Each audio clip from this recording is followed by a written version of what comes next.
Welcome to my YouTube channel Golden Media. Subscribe ಮಾಡಿ, bell icon ಒತ್ತಿ. ಭಾವನಾರವರು ಸಿದ್ದೇಗೌಡರ ಮನೆಯಲ್ಲಿ ಅವರ ತಂದೆ ಜವರೇಗೌಡರಿಗಾಗಿ ಕಾಯುತ್ತಿರುತ್ತಾರೆ. ಜವರೇಗೌಡರು ಮನೆಗೆ ಬರುವುದು ತಡವಾಗುತ್ತದೆ. ಆಗ ಭಾವನಾರವರು ಬೇಕಂತಲೇ ಸಿದ್ದೇಗೌಡರು ಅವರನ್ನು ತನ್ನ ಮನೆಗೆ ಕರೆಸಿಕೊಂಡಿದ್ದಾರೆ ಎಂದುಕೊಳ್ಳುತ್ತಾರೆ. ಭಾವನಾರವರು ಸಿದ್ದೇಗೌಡರನ್ನು, ನೀವು ಬೇಕಂತಲೇ ನನ್ನನ್ನು ನಿಮ್ಮ ಮನೆಗೆ ಕರೆಸಿಕೊಂಡಿದ್ದೀರಾ ಎಂದು ಕೇಳುತ್ತಾರೆ. ಆಗ ಸಿದ್ದೇಗೌಡರು, ನೀವು ನಿಮ್ಮ ಕೆಲಸಕ್ಕೆ ನಮ್ಮ ಮನೆಗೆ ಬಂದರೂ ನನ್ನ ಮೇಲೆ ಅನುಮಾನ ಪಡುತ್ತಿದ್ದೀರಾ ಎನ್ನುತ್ತಾನೆ. ನಂತರ ಜವರೇಗೌಡರು ಮನೆಗೆ ಬಂದಾಗ ಭಾವನಾ ಅವರು ಕಚೇರಿಯ ಫೈಲುಗಳಿಗೆ ಸಹಿಯನ್ನು ತೆಗೆದುಕೊಂಡು ಅಲ್ಲಿಂದ ಹೊರಡುತ್ತಾರೆ. ಆಗ ಸಿದ್ದೇಗೌಡರ ಅತ್ತಿಗೆ ಭಾವನಾರನ್ನು ಸಿದ್ದುನ ಜೊತೆ ಮನೆಗೆ ಹೋಗುವಂತೆ ತಿಳಿಸುತ್ತಾರೆ ಮತ್ತು ಭಾವನಾರನ್ನು ಮನೆಗೆ ಬಿಟ್ಟು ಬರಲು ಸಿದ್ದುಗೆ ತಿಳಿಸುತ್ತಾರೆ. ಭಾವನಾರ ಮನೆಯಲ್ಲಿ ಭಾವನಾ ರಾತ್ರಿ ಆದರೂ ಮನೆಗೆ ಬಂದಿಲ್ಲ ಎಂದು ಆತಂಕದಿಂದ ಇರುತ್ತಾರೆ. ಸಿದ್ದೇಗೌಡರು ತಮ್ಮ ಬೈಕಿನಲ್ಲಿ ಭಾವನಾರನ್ನು ಮನೆಗೆ ಬಿಡುತ್ತಾರೆ.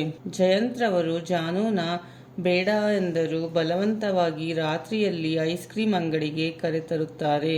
ಅಲ್ಲಿಗೆ ಜಾನು ಫ್ರೆಂಡ್ ಬರುತ್ತಾನೆ.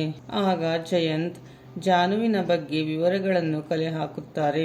ಜಾನುವನ್ನು ಐಸ್ ಕ್ರೀಮ್ ತರಲು ಹೇಳಿ ಜಯಂತ್ರವರು ಜಾನುವಿನ ಫ್ರೆಂಡಿನ ಹತ್ತಿರ ಕೆದಕಿ ವಿಷಯಗಳನ್ನು ಕೇಳುತ್ತಾನೆ.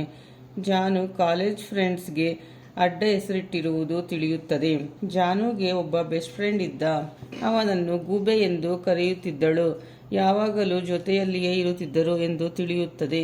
ನಂತರ ಜಯಂತ್ರವರು ಕ್ಲೋಸ್ ಫ್ರೆಂಡ್ಸ್ ಅಂದರೆ ಹೇಗೆ ಇರುತ್ತಿದ್ದರು ಎಂದು ಕೇಳುತ್ತಾರೆ.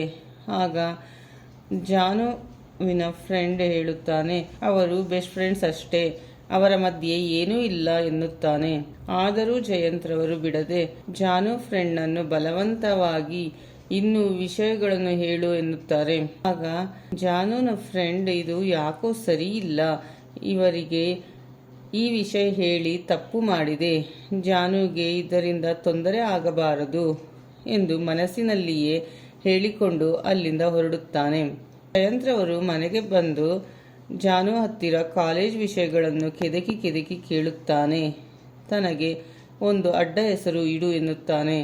ಜಾನು ಸುಮ್ಮನಿರುತ್ತಾಳೆ. ಆಗ ಜಯಂತ್ ತನ್ನನ್ನು ಕೋತಿ ಎಂದು ಕರೆಯಬೇಕು ಎನ್ನುತ್ತಾರೆ.